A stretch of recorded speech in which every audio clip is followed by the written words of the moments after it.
Okay, Mona, it's time for you to leave, my mother-in-law said loudly. She spoke so loudly that it sounded like the roar of the sea bears in the harbor. We're going on a fancy cruise, just the four of us, right? I asked. But my mother-in-law didn't seem happy. Her face twisted into an even meaner expression. Did you really think someone like you, who can't even keep a house clean, could come with us on this cruise? How audacious of you. Take this money, Clark. A useless daughter-in-law like her doesn't need to have fun. You can't possibly enjoy a vacation at our level. You're too foolish to even understand that. I didn't argue back against her harsh words. In my everyday life, I was used to being treated poorly with no one to support me. I had already given up hope. My mother-in-law laughed rudely and boarded the ship in a cheerful mood for vacation. My father-in-law and husband didn't say anything either. I looked at the three of them quietly, and as the ship sailed away, I waved and shouted goodbye. Best of luck to you.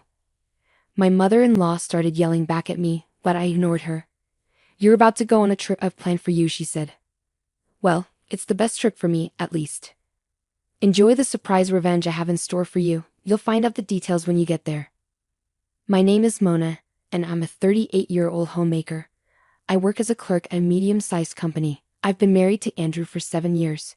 Andrew and I were friends from our college days. We lost touch after graduating, but we started meeting up again by chance. Eventually, we fell in love and started dating about a year later. Shortly after Andrew and I started dating, he shared a secret with me. He told me he was unable to have children because of a condition called infertility. He looked sad when he told me, saying, "If we're together, we won't be able to have kids." But I wasn't upset by it. I never really had a strong desire to have children myself, and I believed we could still find happiness together even without them. So for the past 7 years of our marriage, without any children, we've been living peacefully as a couple. However, our relationship with my parents-in-law has always been difficult. Our house is right across from theirs, and since Andrew works for their company, we see them often. I don't mind that part. The issue is that both of my parents-in-law treat me coldly. My mother-in-law has always favored Andrew, so she doesn't seem to like me much and treats me like a bother. She often tries to pass household chores onto me, which is a common occurrence. She'll say things like, "Mona, I'm busy with work, so could you do the laundry and cleaning?" Or, "Oh, you don't have to cook. I can't eat the food you make anyway." When I explain that I also work full-time and it's hard for me to do everything, she gets angry. She'll say things like, "How dare you talk back to your mother-in-law? You're not fit to be my son's wife. Pack your bags and leave now." On top of that, my father-in-law is also set in his old-fashioned ways.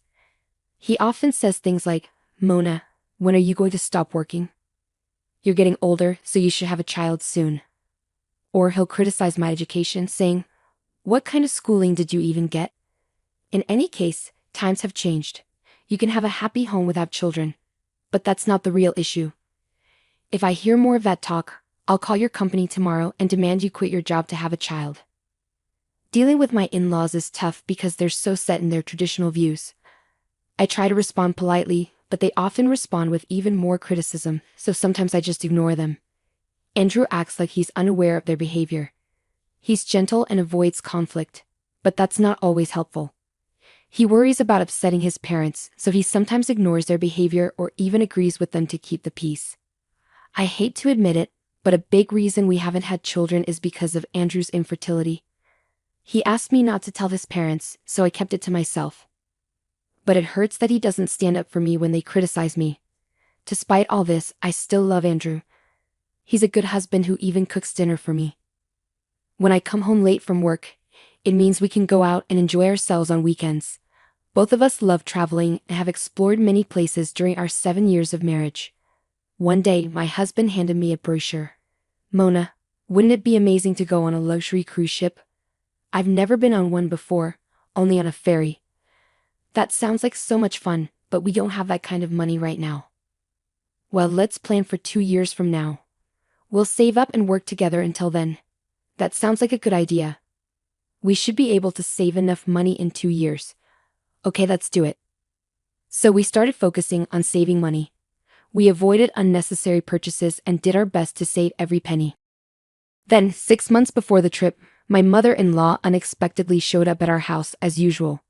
"Hey, I heard we're going on a luxury cruise. Have you booked it yet? If you don't hurry, you might miss out on reservations." I was surprised by her sudden question and asked her how she knew about our trip. Andrew, sitting across from me, sheepishly admitted, "Oh, I mentioned it to Mom. We'll be away for more than 10 days, so it seemed natural." "I get that. But if they find out before we book, they might want to come with us." I wanted to keep it a secret from them. But my mother-in-law kept talking. "Work might be busy, but it's important to have fun sometimes, right?" I couldn't believe it when my mother-in-law grinned and said, "Of course we're going. My husband will come too." It was shocking. I had wanted to go on this trip with just my husband, not with my in-laws. I looked at Andrew, hoping he would object. I couldn't remember the last time we had a trip together as a family, but Andrew remained silent, and I felt helpless. After that, my in-laws kept visiting and talking about the trip. I thought of asking Andrew, who had suggested the idea, to make the reservations, but he always dodged the conversation, claiming to be busy with work. About a month before the trip, something happened. Andrew went out for a business dinner and didn't return until after midnight. Worried, I grabbed the car keys to go pick him up. Just then, the front door slammed open, and Andrew came in. "I'm tired. I'm going to bed," he said, taking off his jacket and heading straight to the bathroom. I stayed up late, feeling anxious, but he acted like nothing was wrong. Feeling lonely, I picked up his jacket. Something fell out of the pocket. I quickly grabbed it. It was a small gift box with a message card tucked under the ribbon. Without thinking, I read the card, and what I saw shocked me to my core. "Thank you always, Andrew. I love you." My heart sank.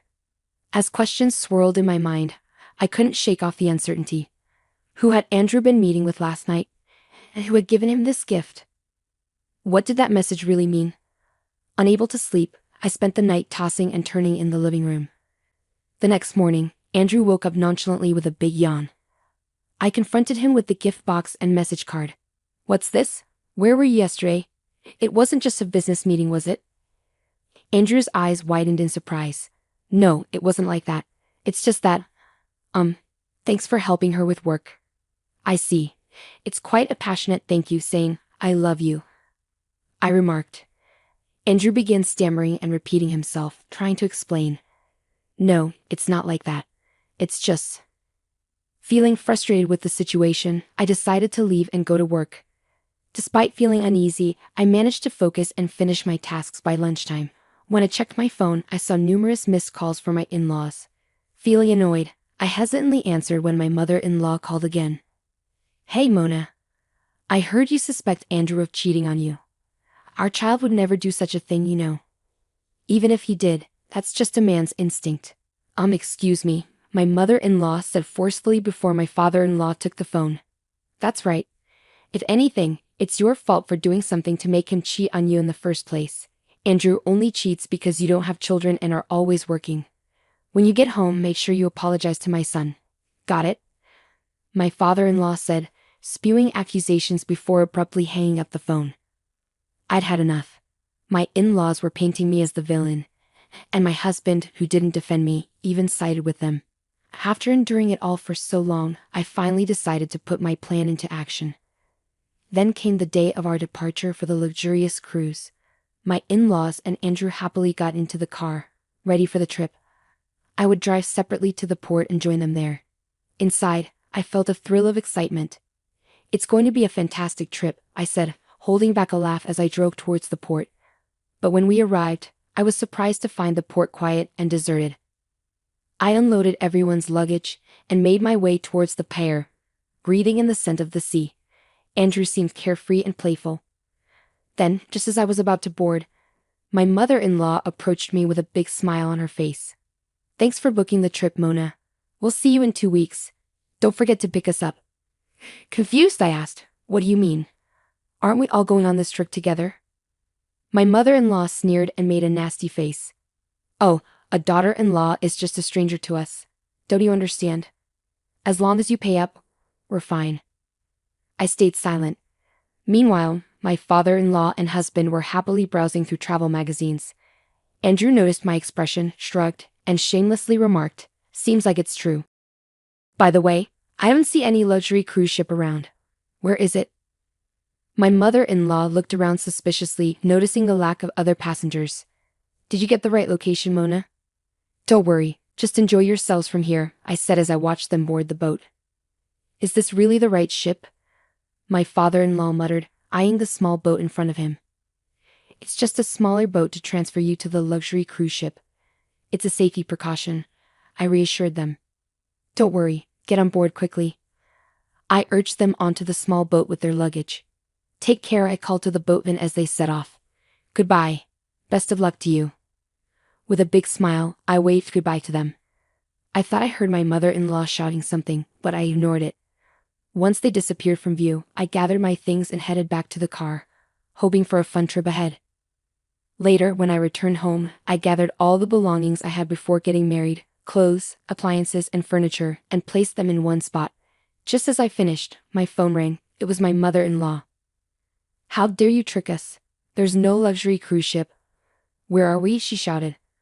Her frantic tone amused me, and I couldn't help but laugh. After a moment, I decided to respond to her question. There never was a luxury cruise ship. I knew you'd try to leave me behind, so I didn't book anything. Do you really think you could get away with this? Where are we? I could call the police, my father-in-law's voice chimed in. The police? That's a bit much. Don't you think? I simply brought you to your wife's hometown. Did you get a chance to see Aunt Mel? I replied. Once again, my mother-in-law shouted. What are you talking about? Aunt Mel, your older sister Mel. I spoke to her, and she suggested bringing you all there. She'll likely take good care of you, I clarified. Aunt Mel, who was like a mother figure to my mother-in-law, had a strong stance against dishonesty. Despite only meeting her a few times at family gatherings, we had always gotten along well. So, I decided to open up to her and share everything I had been going through with my in-laws and husband. As I had expected, Aunt Mel was furious but immediately offered her support. I'll come pick you guys up soon, she said, ending the call. Shortly afterward, I moved to a new apartment closer to my workplace, which made my daily commute much easier. During the move, I collected evidence of my husband's infidelity. He had been careless, leaving behind plenty of proof. By the time I had settled into my new place, I had gathered enough evidence to support my divorce case. With the help of a lawyer, we successfully finalized the divorce. I also sought compensation for the emotional damage caused by the affair. The lawyer who met with my ex-husband, Andrew, reported that he looked devastated and exhausted. Meanwhile, Aunt Mel, a well-known sports instructor in the local community, had been keeping my in-laws and Andrew extremely busy from morning till night. They were now living a life as demanding as the one they had imposed on me. Aunt Mel mentioned that if they genuinely repented, they could be released from their duties. However, my in-laws' family business had practically gone bankrupt, and they had nowhere else to turn. But their struggles were no longer my concern. I simply hoped to never have to see them again. On a brighter note, I've recently met a kind and understanding man who accepts me, including my divorce and all that led up to it. Once his work becomes less hectic, we plan to get married. Although my journey to happiness has been challenging, I'm looking forward to a joyful life with someone who always prioritizes me.